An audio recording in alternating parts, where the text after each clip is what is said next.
the first cut that we've done. We'll fit right onto the arch centre. And I just have to say,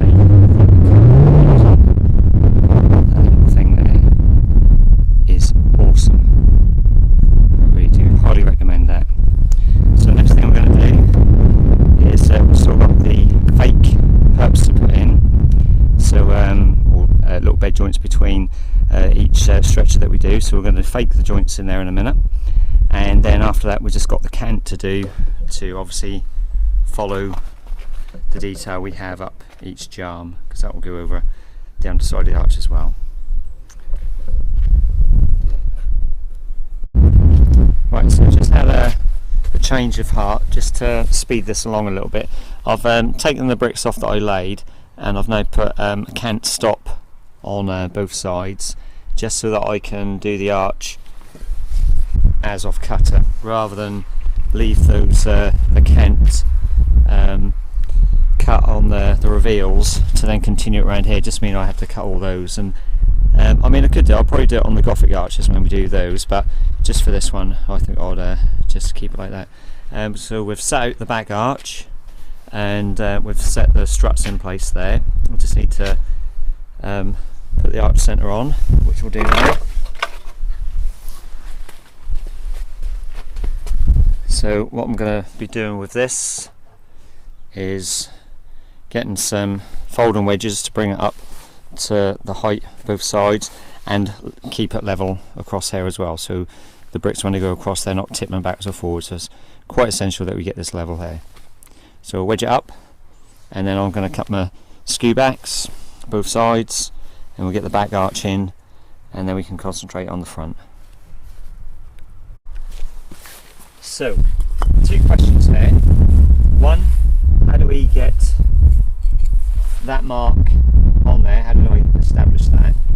And we'll just go through that bit now. Well, this has already been set up to the angle of the skew back, and some people might put, I used to work with some bricklayers, they'd even bed these down. They'd bed it down to where they want it to be, so they could mark it accurately.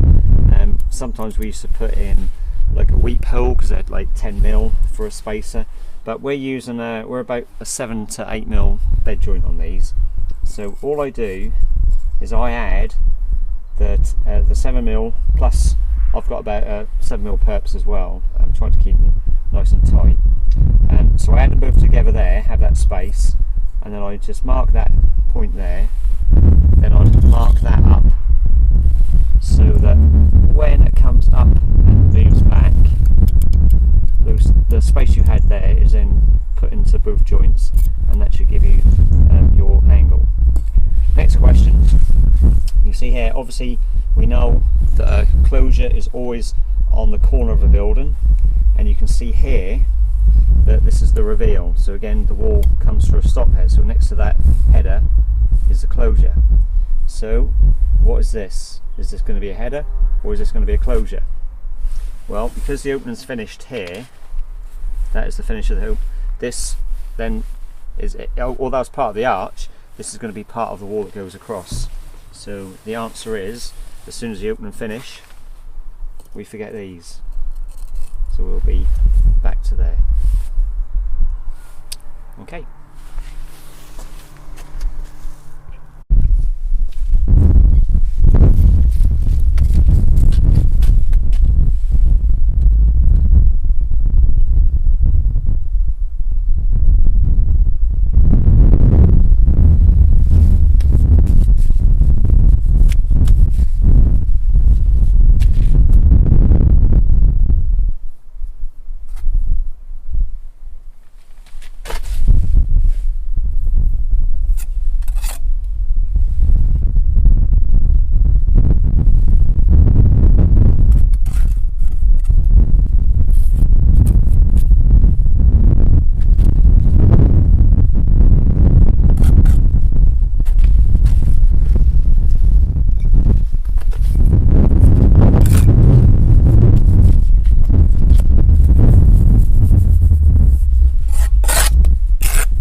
put a straight edge up on each end, and just because I don't want to raise the corners and tooth them out, so I put a straight edge. So I've got my gauge mark.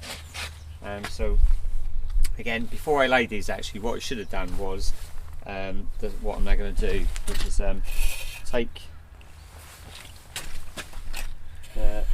up to the gauge marks,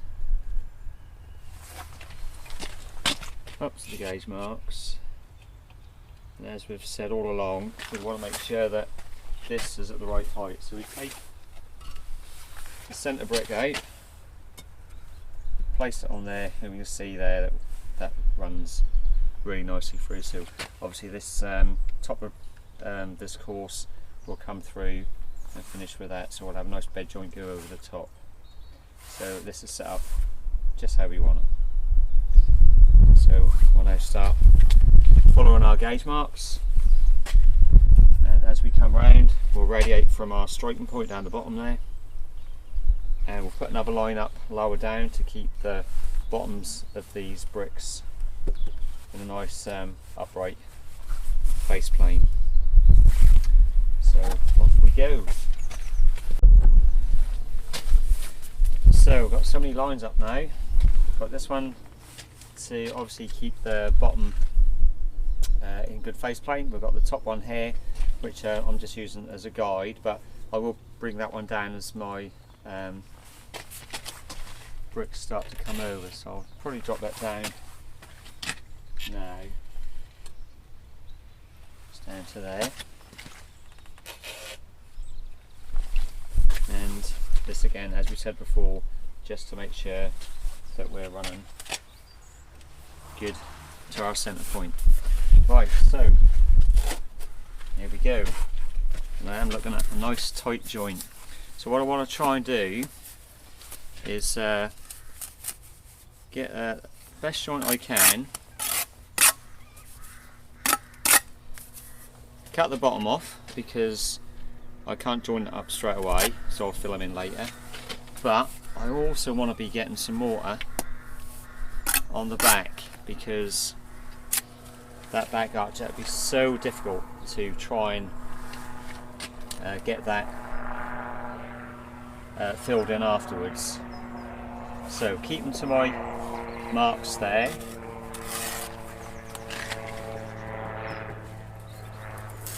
Keep them to both lines. So I've got to come out of touch.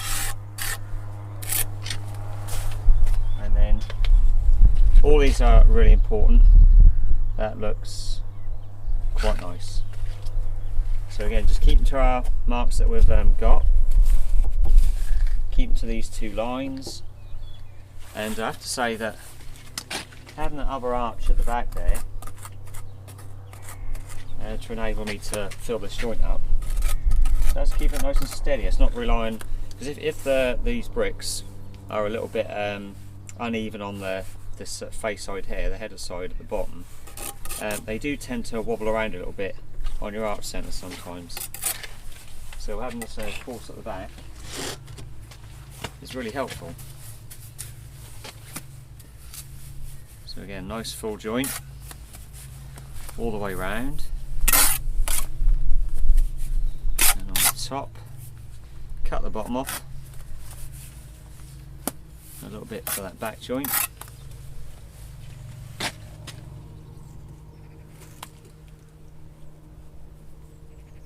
Wiggle her in place, see my gauge mark.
every now and again, although you're following these lines, you just want to make sure that you double check on your face plane as well. So obviously this is where the wall's going to be following through from, so just make sure you're happy all the time with the face plane. And on the final ones, even though I am radiating and I am following the gauge marks, I will just look there. I've got 168, so obviously what I left for a couple of joints there, and I've got 225. So 160. Yeah, that's nice. And 225. Nice. So if I keep these exactly the same as those, nice and tight, you could, even if you wanted to. I have done this quite a few times in the past, just for peace of mind, just to make sure that you're happy with all of those joints. By the time they all come round, should be quite good. Let's go up the pot.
I think on one of those ones down here I forgot to film a frog up when I did this, but something I always like to do.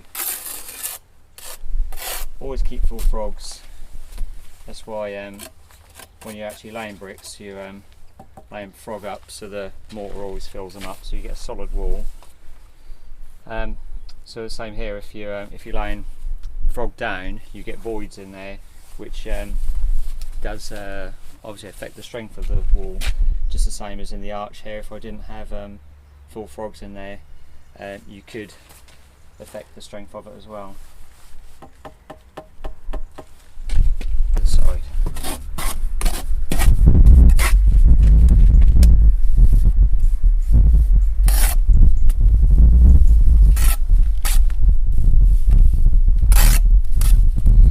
So this brick has got the frog full, it's got the joint on, and I've also got the back joint on.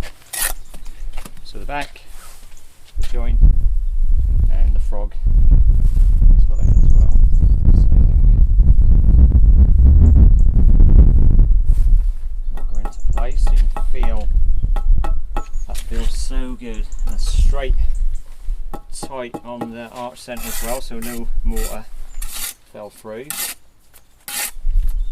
What I will do as well now is I'll pack this joint in tight, and I'll get some dry mortar and do the perps. But because these are imperial bricks and they are a little bit misshapen, you can see even though we followed the radiant line from here, a lot of these bricks not being square, you can see they crab a little bit.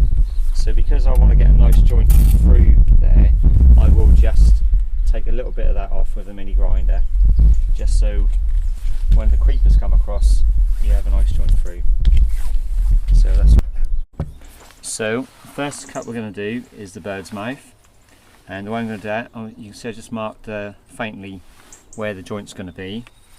So what I'm going to do, I'm just going to move that across, just so I've got somewhere solid to bring my measurements from. So from there, obviously I have got a joint there. I'm looking at, I'm going to say 45mm. I like to cut a little bit bigger because you can always trim a little bit off if you need to. So if I get half a brick here,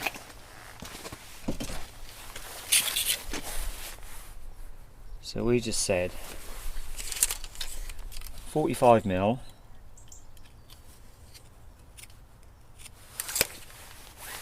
represents that part. So now what I want to get this point here where it changes direction. So I'm going to measure off a brick again, and I'm going to say it's about 32mm. 32mm, and coming up, allowing for the bed joint there as well, I'm going to say that is just over, that's about 32 by 32. So 32mm in and 32mm up.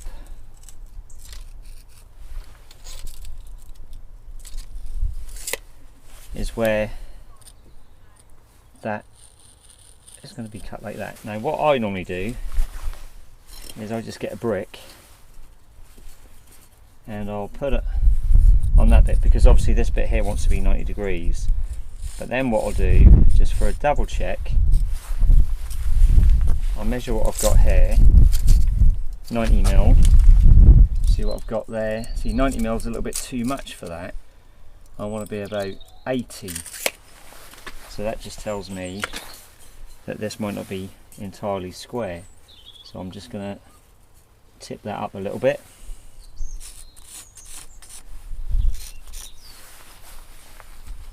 And check that. So I'm 80mm there now. Got my 32 and my 32 up there. And we said here we were going to be about 45. And there's my 45 there. So that is what I'm going to do. Normally what I do is just mark it with a mini grinder first, because if you start with a big cutter, sometimes the dust, or if it's a wet cut, then it'll just wash all your marks off. So I'll just run over that with a mini grinder first, and then I'll cut it out.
You see how that fits.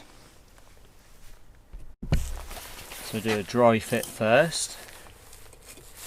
Just keep it to our line, into that perp. That's not too bad. Let's go with the next cut. The next creeper needs to be a stretcher. So we are going to be looking at leaving a joint there. 170 is there where it starts to come up, and these bricks are they vary a little bit, so roughly 225 to 230. So 225, 230 is right there. So from the line to where I want to be, and allowing a gap 35 mil. So 35 mil down from the end, and 170 along the bottom. Let's just mark that up.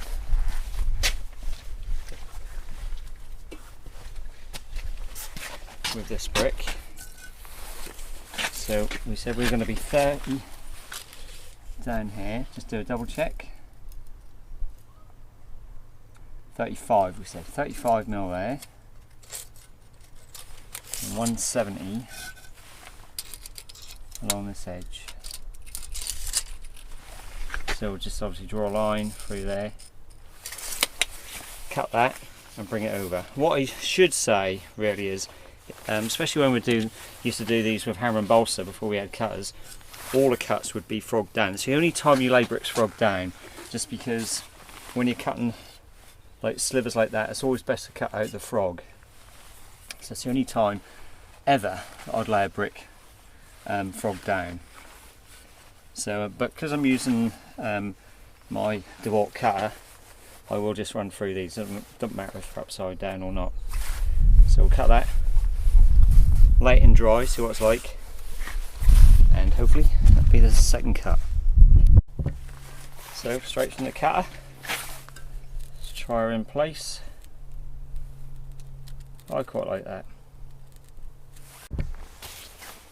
So the last creeper with a fake joint in, and that should fit nicely in there. But first, take my bed.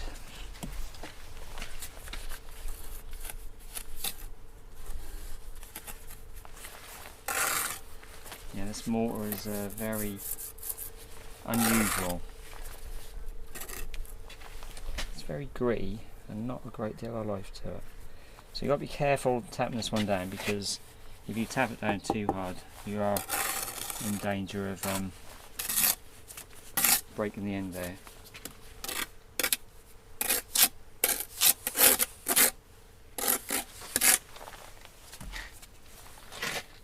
And that is nicely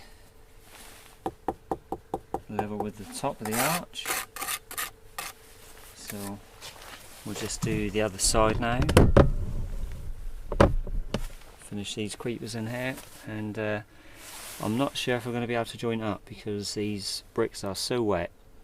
We'll just have to see how it goes. So these are a little bit too wet to join up. So hopefully, if we get these wedges out, no extent will come out, and then what we'll do then is we'll get the back arch out as well. Get these wedges out.